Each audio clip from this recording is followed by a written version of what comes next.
kayo nito. Ito, mga boss ka-idol.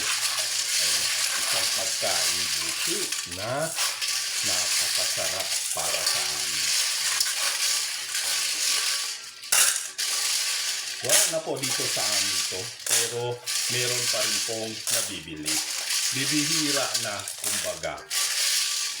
Ayan o. At syempre dahil natapos na natin nahugasan yung ating suso, ito, nagsalang na tayo ng ating kasirola, ang antik nating kasirola. Naglagay na po tayo ng bagoong, luya at saka sibuyas. At syempre ang kamatis. Then, takpan muna natin habang inaantay natin na kukulo siya. At syempre dahil suso ang ating uulamin, ayan, manguha po tayo nitong barani na panglalahok natin sa kanya. Ayan, ito po ang magpabango at magpasarap doon sa ating lulutuing suso. Ayan, namumulaklak na.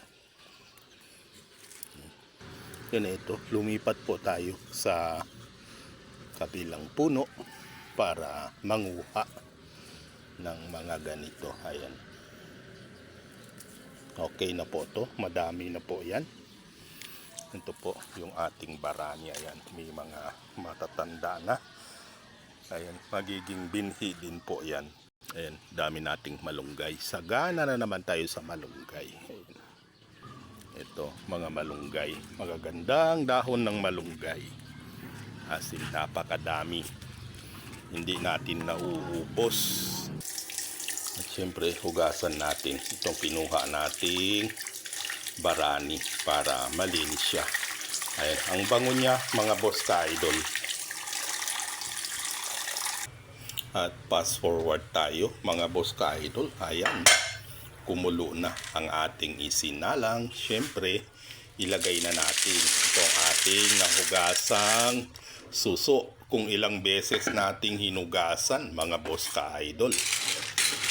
Ayan, oh.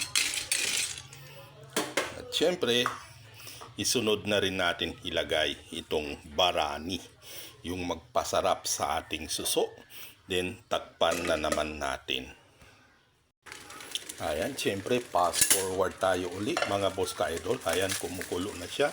Syempre, maglagay po tayo ng magic para magkalasa. Then, haluin po natin para matanggal yung takip. Tandaan, isang kuluan lang po to para hindi po siya matigas, sip-sipin. Ayan. Po pwede na, mga boss ka-idol. Luto na po yan. At syempre, dahil luto na, manguha na po tayo ng ating ulam. Ang sarap nito, mga boss ka-idol.